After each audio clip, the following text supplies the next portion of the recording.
Welcome to episode 5 of Ethnocynology. I'm here with my good friend Alyce Cannon, who is now Dr. Alyce Cannon, right? Yep. I'm saying Cannon is correct, right? Canon is Cannon. correct. It all sounds Cannon, weird, okay. but yep. Yeah, you are History Doggos on Instagram, and when I started my Instagram, you were like also there, and like the first like account I found, and then we've been friends for I think 5 years now. Yeah, it's about that. It's been a while. Has been a while. And I remember you like FaceTimed me out of the blue one time and we just like talked and you were on your back porch Yep. just chilling. I think we were talking about Trading healthcare. Australianisms and how to pronounce things and weird sayings that Australians have. That's right. I remember crack the shits. I Crack the specifically shits. remember Yeah, that. that's a good one. Yeah. So you went to school in Sydney and then you did your was it postdoc research? You got a fellowship in Greece? Yeah, I did my bachelor's, my honours and my master's and all of my PhD at the University of Sydney. They just couldn't get rid of me at all. And I had yeah, and so in 2022 I got a fellowship with the Australian Archaeological Institute at Athens, which is kind of the Australian research school for Greek archaeology and history, and they have a base in Athens. And they gave me free accommodation and flights and a little bit of a stipend to go and live there for was there for almost 18 months. And so I did my very first dig in Cyprus, in Oh, cool. Paphos, working on a Hellenistic theatre. But mainly I was going to the different schools all around Athens because there's about 17 different international schools by all the different countries that have permits to excavate all around Greece because there's obviously a lot of archaeological sites there. And they have amazing archives and site drawings and just things that I wouldn't have been able to find online in Australia. And it was also just really important to live in the city that I have been researching and writing about for 14 Probably years, helps. just to get Yeah. a sense of like the physical space. And there is, I'm not like a big woo woo person or anything like that. Sure. But there is something to be said about being in that environment, being in that culture, especially Australian culture is so different from Greek culture. So I always felt like I was a little bit of a fraud writing about stuff that I'd only read in books and I've only like seen pictures of in online databases. So I needed to be there. Yeah. It was just amazing. Trip of a lifetime, take me back, Yeah. all of that stuff. Yeah. I think it is. I mean, not that it's not talked about. It's just like something you can't really do until you experience it. Is like, especially here in Wyoming, how rural and empty and undeveloped it is because it's just wilderness. Being out here hiking with my dog and stuff, like you do get much more of a sense of how the people used to live here off the land. Whereas, like in New York City, you can understand hunter gatherer archaeology from a book, but you're not going to get it the way you will out here. Yeah, Um, exactly. so I imagine going to Greece and being around all that, hearing the language, like it's got to be, it can only help you. Yeah. It's true. There's only so much I could have learned from Assassin's Creed Odyssey. And, Nice reference. thank Yeah. you. It's also my thesis, I won't lie, twice. Sweet. Um, but, video games like that, they give you kind of, an abridged version of what you would imagine things to look like. But unless you're there, in Athens, there are so many ancient roads that are still around and obviously temples Yeah. and ruins everywhere. And the city plan is still based around these sites. So when you are walking around, it's like, oh yeah, I can see, you know, how this works. And then I obviously had to fight the urge every time I saw like a mountain or something to like use my special Assassin's Creed skill to like climb up it and like collect my ore or or Yeah. whatever I needed, like my special equipment. Um, and that was an actual thing. That's the neurodivergent brain. I'm being like, oh yeah, I just need to, like Using your eagle shift vision. W and like just keep walking up and we'll be sweet. played on the computer. Even more respect. Yeah. Cool. Oh Sweet. yeah. I have a gaming Mouse and laptop. keyboard. I'm Yeah. legit. Okay, cool. I've been sucked into Red Dead 2 like the past So week because relaxing that though. COVID. It really is because you're just out there, like, unfortunately, skinning animals left and right for hours, but you're Yeah. like, it's so peaceful out here. And then the bounty hunters come after you. But, Yeah. um, It's like going yeah. sailing on my trireme, my giant Greek boat in Assassin's Creed. I'm like, cool. Then my crew starts singing ancient Greek songs. I'm like, ah, and then a pirate ship will come and like shoot some arrows at me or something. But other than that, very relaxing. Right. I mean, you can't really avoid that. Yeah. No. It's always going to be some pirates. In the Mediterranean, yeah. I imagine back in the day, this is a different subject entirely in its own podcast, but I imagine the Mediterranean was just littered with pirates from all over. Yeah, it's a big reason why most of the biggest ancient Greek settlements are all along the coast because obviously it's better access to water, but also safer to kind of sail as close to to the shore as possible. Otherwise, you might Oh, good get point. attacked, looted, all of the fun things. And if you're just on a little, the bigger boats are obviously for the bigger naval powers and Hmm. stuff. But if you're just a humble peasant looking for a new start in a different colony, then safer Right. to be along the shores. Yeah. Head on over to Syracuse. Cool. Cool. Okay. So you were doing that there and you got to do a dig, you said?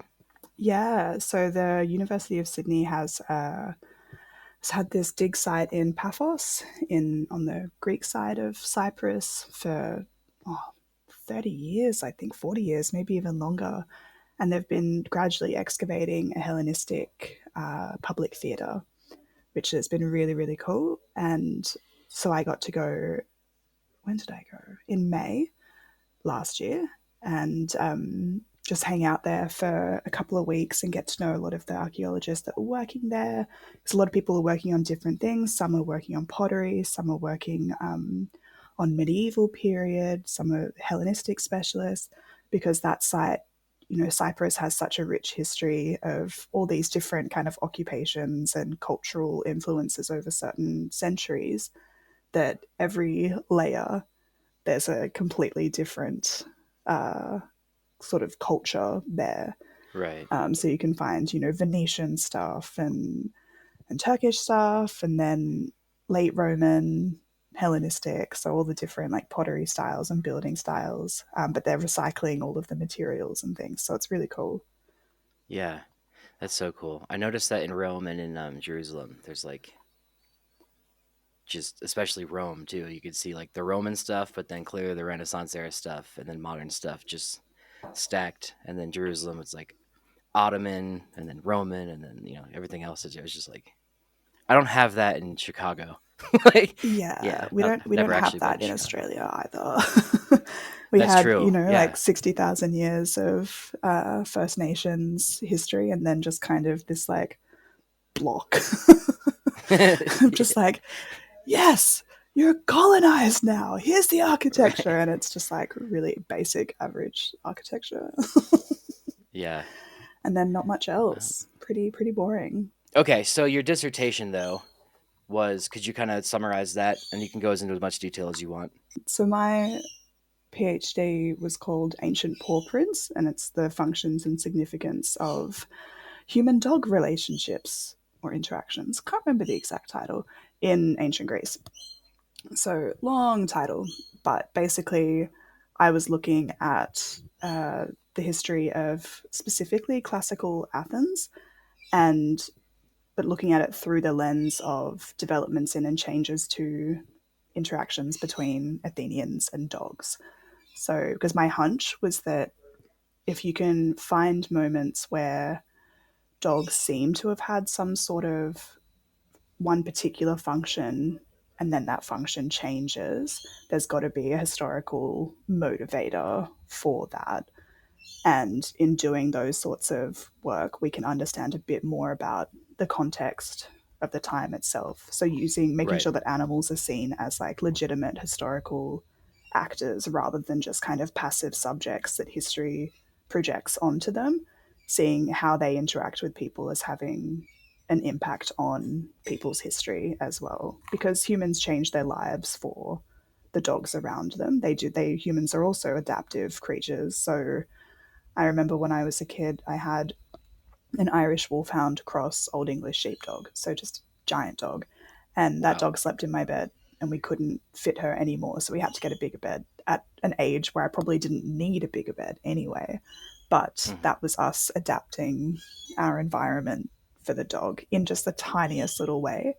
But seeing lots of those little micro changes, you can see that there is a causation at play there, and helping to identify that is a big part of being like, hey, human animal interactions are just as important for understanding and doing history as Right. looking at coins, looking at written works, looking at vase painting. Doing it all together, but through that animal perspective, is just kind of a different way of doing history. Much like, it was seen to be wild that we would do women's history, Right. a Right. hundred years ago. Yeah. Because, like, oh, well, you can't write a history from perspective of people who have no voice in history. It's like, what about animals and things as well? Because there would literally be no human history without animals either. Mhm. So, and that's just I kind would of, there's never been a agree. purely, I can't remember who, I think it was someone, Susan Nance. There was a book in 2015, and the quote is like, animals are everywhere, and there has never been a purely human moment in history. I think that's really cool to just be like, yeah, humans just don't exist in this world as their own, in a vacuum. Like they're the natural environment, the built environment, the animal world, they're all part of it. And you have to look at Yeah. that. I would agree. I mean, I don't think anyone could disagree that we wouldn't exist as we wouldn't have gotten to the Neolithic clearly without animals. We wouldn't have quote unquote civilization as we have it without animals. But even as hunter gatherers, like as a hunter gatherer archaeologist, just how much tool utility you get from a deer, and I guess over there a kangaroo, like the bones, the hides, the everything. Like I assume they used kangaroo hides and stuff all the time. Um, there, because yeah, they're just giant rabbit deer, Yeah, I they're guess. But terrifying. yeah, I've had they many a seem to be. bushwalk interrupted by a kangaroo, and I've been like, okay, this is how I die. Great. Do they really just attack like that? No, but like, I was doing one walk once, and yeah, one just stared at me, and I was like, okay, I guess we're just gonna wait and see. And I was standing there for like, 15, 20 minutes, and it wasn't until another hiker was walking up towards me that the kangaroo finally buggered off. But we were Wow. just looking at Okay. each other, and I was like, yeah, if I take a step, it's probably going to kick me. So yeah, Yikes. this could be how it all ends. We have deer here that can do that, but it's more elk and definitely moose. If you encounter them, like you do not want to make eye contact with the moose; it will charge you, and they're the size of an SUV or SUV. Um, so yeah, but elk, like there's a page called Torons of Yellowstone, which is like morons, but Torons, of people just like walking up feeding the elk when there's blatant signs that's like, do not do that.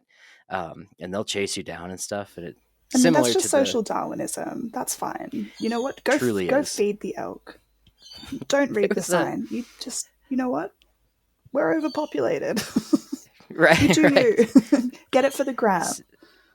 Same page for the gram had, I think it was like a Japanese tourist like cooking a boiled egg in a hot spring and or boiling an egg. It's like very unique situation. It's like get out. Like what are you doing? And like, do I go to the Stay in. It's hospital? fine. Do Yeah, you? true. Um, but yeah, so human animal interaction like that, just the amount of bones and like tools you can get from just a deer, but that's not even to say like that's hunting and using an animals for its utility and its meat and its hides and stuff, but you can also like the plains natives here, like they followed the bison everywhere they went, and like their whole way of life and their migratory patterns are based off of bison. And then part of my big lecture thing was that when humans got to Eurasia, they probably like followed how wolves hunted to understand how to hunt new fauna and things like that that they encountered, because wolves knew how to do it safely for thousands of years before humans got there, and things like that. And then the Polynesians followed birds and things like that. I don't know. I'm digressing, but how much of a role does that play in your research, like with like Greece, like this human animal interaction? I know it's probably different because it's ancient Much, Greece. yeah, it's a much later period, but I Yeah. think the sentiment is still there. So it's because the my argument was that the relationships between humans and dogs in the classical Athenian period, so between 600 BC and 300 BC, uh, they're so layered. So on the one hand, you do have the more like the functional relationships, so dogs working as guards and protectors of livestock, of people, sheepdogs, that sort of thing, to hunting animals, companion animals, and then also people used to make leather from dog skin. So there's that element, that sort of like their bodies having Oh, interesting. a physical Okay. use as well. And then on the other side of that, with all of these functional relationships, they also have that symbolic value as well. And that symbolic value changes according to context. So in a guarding context, the functional need for a dog to be ferocious, aggressive, that having that instinct to protect, knowing the parameters that they're and using their guarding instinctive behaviors in that context, it's really good. But when you have a guard dog like the original mythological guard dog, Cerberus, he's got those ferocious qualities, but he turns on people so that they can't leave the underworld. And then you also have, politicians, like ancient politicians, who call themselves like the guard dogs of the people, who then comedians of the time will be like, yeah, but you say you're a guard dog, but actually like you're colluding with the wolves like to steal our Uh, stuff. So there's positives and there's negatives and there's ambivalences in that symbolic meaning. That doesn't mean that that functional use right. changes. And so it's about how people adapt their relationships with dogs to fit all these different contexts, and that the deep meaning within that is that dogs are just so intrinsic to human imagination that Hmm. there's no other way they could have imagined that situation than through the lens of the dogs that they were interacting with and knew about and had been singing about for hundreds of years and stuff as well. Yeah. I noticed looking through like biblical and like Quran or Quranic, I guess would be the word, and then just Abrahamic texts, we'll say that, and then like English European texts too. Like in the Torah, the Bible, the Quran, there are dogs in it, but they're usually referred to very derogatorily because of just dogs were just uncleanly at the time, or like they were diseased, or somebody was called a dog, usually in like a cowardice context or like a sexual context. Um, and then I looked at Shakespeare as well, which is way later, but no positive stories or anything to say about dogs really. It's usually using dog as a slur, like towards a person in some way. Yeah, So kind of similarly, which I find interesting because now we have like, you can say you dog if a guy is doing something, sexually promiscuous, but you can also be like, what's up, dog, in the most positive way. So it's like, it's so absolutely. interesting. And Yeah. we have that with the ancient Greek world as well. In Homer's Iliad, dog is actually used quite a lot as a derogatory term, Okay. especially in battle scenes where warriors are kind of fighting against one another, and it's like, I'm gonna leave your body for the dogs, like I'm gonna kill you like the dog you are, sort of thing. So there is that really negative connotations, but it's more towards female characters in these epics, that so Hmm. they call themselves dogs, or they call each other, like you shameless dog, you fearless dog. Interesting. And it's there as like there's a really great book called Shameless by a classicist named Christiana Franco, and it's about the intersection of dogs and women in ancient Greek thought. The underlying message being that, like dogs, women should know how to behave because they've been trained and conditioned in a certain way. And when they Rough. that's when the dog phrase comes in. And within that term of calling someone a dog, there are so many different layers of like fear and anxiety around dogs eating bodies, or, so lots of weird relationship imbalances happening there that just go make this one term like so loaded. But Yeah. then that's just in Homeric texts. In later, so in like classical texts, so there's really no mention of women as dogs. There's more metaphors or actual dogs involved in plays and things. So, and there's more emphasis on guard dogs than just someone being like a shameless dog and stuff. So over Yeah. time, like the meanings of these things do change. And I think that those changes are related to the context very, very closely. So, like, what's happening between Athenians and dogs during this period to mean that there is a decline in uses of dog based insults and more emphasis on these other different types of metaphors.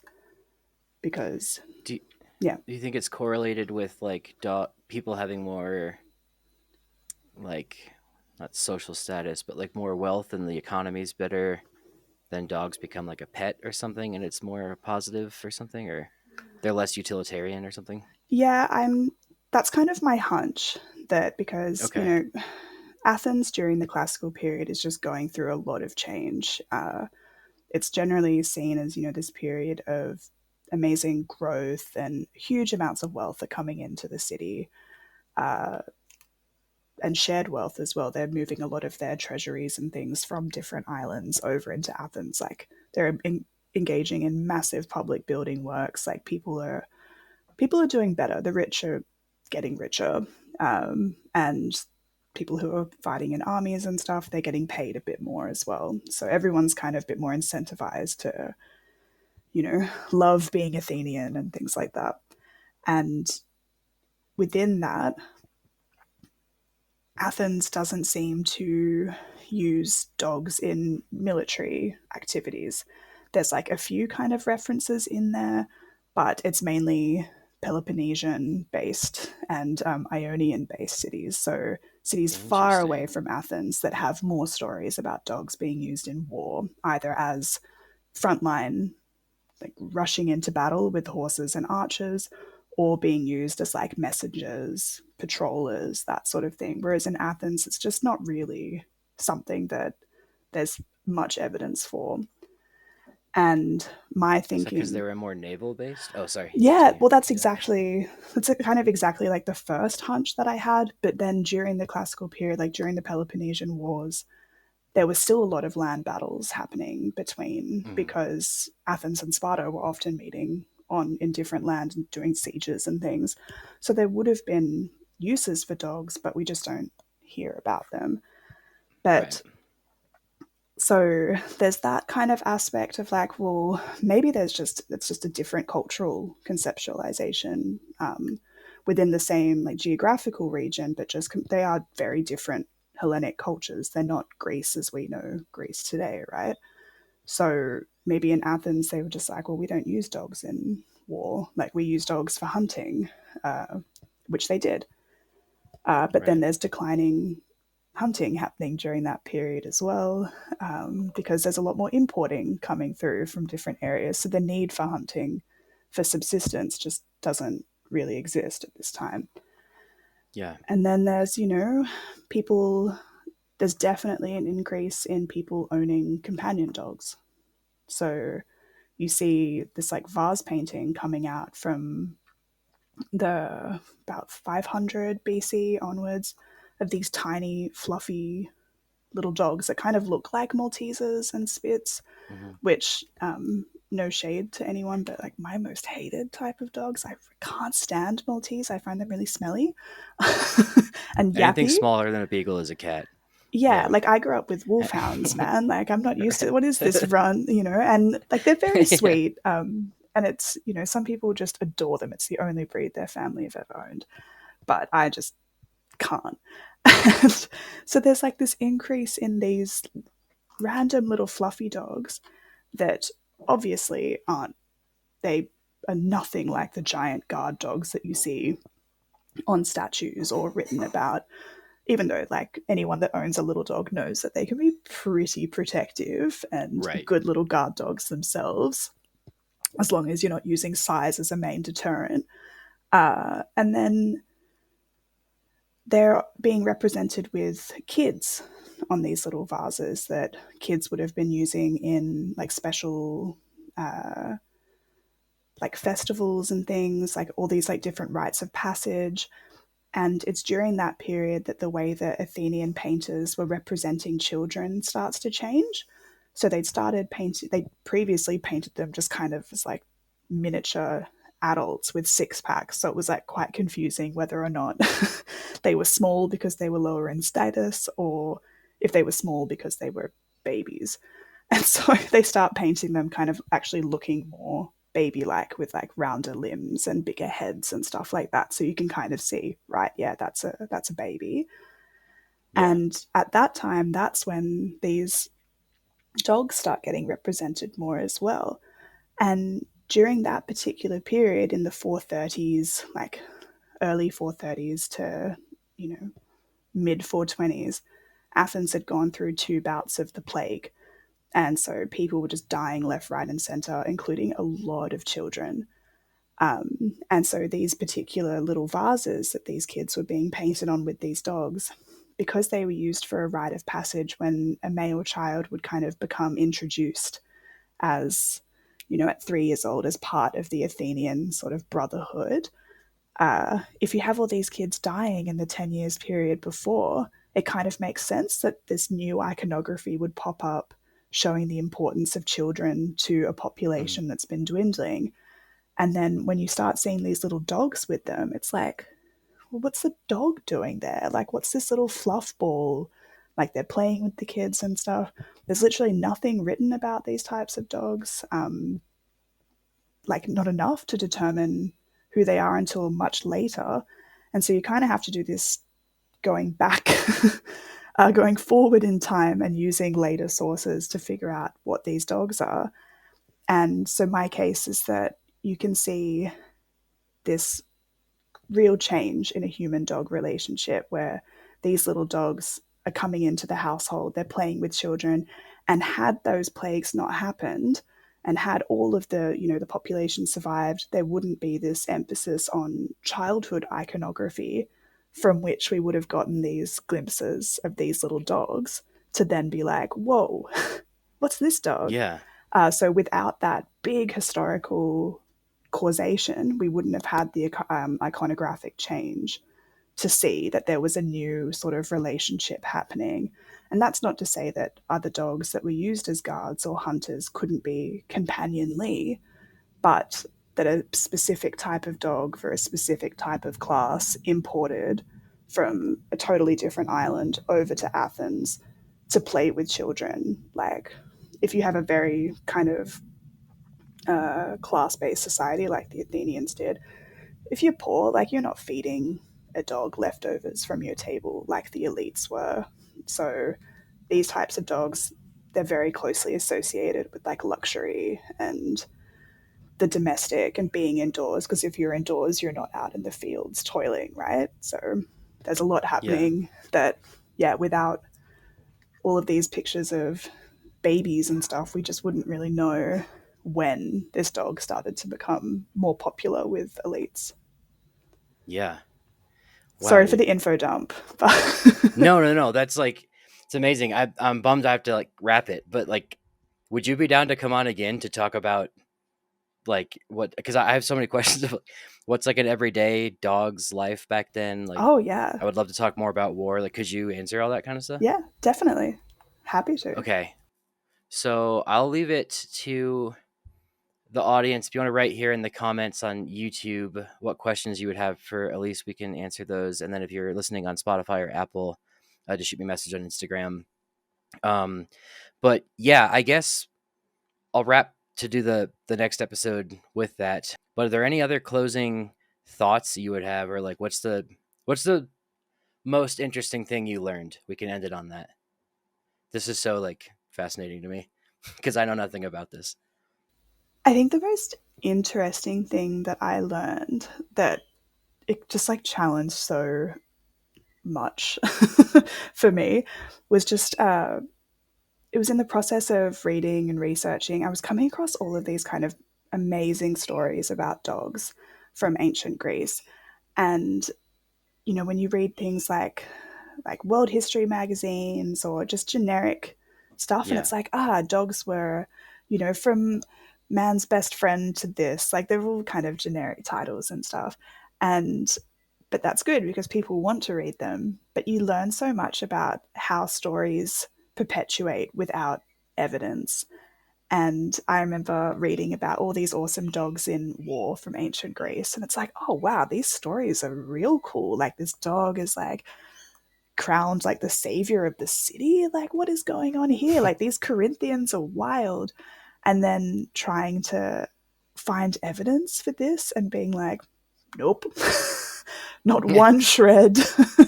And then having to be like, oh, sorry, I know, you know, these stories are perpetuating, but they're not real, or they might be based on XYZ, but fanciful at best. And that really challenged a lot of what I wanted to get. I wanted these dogs to be sure. real so badly. And so kind of having that deflated, but then being like, but there is actually these other stories that are just as cool. They might not be as, you know, amazing and the dog is the hero, but there's so much other like tiny bits of evidence that you can kind of weave together to make a narrative, like a historical narrative for dogs as well. And that's just as cool as there being these incredible dogs that had statues made of them or whatever. That's so cool. So kind of like, ancient myths, but like with dogs, or like folklore that of dogs in those cities that just Yeah, that there's no rooted evidence for it. It's just stories. exactly. And I think it says a lot about what we want, what people want to believe about dogs as well. That we have, you know, these, we've got it, you know, in some of the stuff I covered in History Doggos was, you know, the amazing dogs in war like Sergeant Stubby. Right. And we have these stories for them, but that tells us a lot about ourselves and what we want from these dogs more so than what it says about what the dogs are actually doing. Yeah. Yeah, so there's a lot to be said for anthropomorphism and projecting our ideas onto the animals around us. But that's not always a bad thing. For a historian like me, that means we get to learn a lot about the society by looking at what they imbue into their animals as well. Yeah. And I would say dogs probably get the most of that of any animal. I mean, I might 100%. be biased because that's what I read about, but I mean, same. seems to be the case. Yeah. I had one of my Yeah. one of my examiners for my PhD was like, "Do you really think that the dog was the best example here? Though it could also have been a horse." And I was like, "No, dog. I'll go down fighting Absolutely. over this. Them fighting words." Yeah, horse versus dog, which one was more beneficial to humans is always it stirs the pot on my Instagram when I ask that question. Ooh, I But can see a potty coming out of that. yeah, absolutely. But yeah, Elise, I have to wrap, but if let's let this episode come out if America exists next week, and get some questions and comments, and then I'd love to have you on because I know someone asked me specifically about Molossian hounds, and I saw so Okay. many statues of those, Yep. and then war dogs in the classical era. But I would also just like to know about dogs, like what their life was like in ancient Greece and stuff, Yeah, too easy. I and mean, all that. I've got a chapter on guard dogs, got a chapter on war dogs, got a sub chapter on molossus dogs, Oh so we can do it. yeah, And if people let's have do other that. questions, like just send them. I'm happy to. I need to be more active with history doggos And because I am whatever I could do not. to help too. If you want to do like a joint post or something, Yeah, like let's do let's it. get it booted back up. Yeah. Awesome. Well, guys, please rate and review the podcast on Apple and Spotify. Leave a comment and subscribe here on YouTube. And Elise, where can people find you? I know we just mentioned it. Can find me on Instagram at history doggos. And That's it's it. just one word Just at one History word. Doggos. That's the only platform I have because I'm really bad at technology. Fair enough. I wish I were. It would be a lot less stressful in life. Anyway, it's always good to chat with you, and I'm happy to have you back on in a couple weeks. Absolutely. Happy. All right.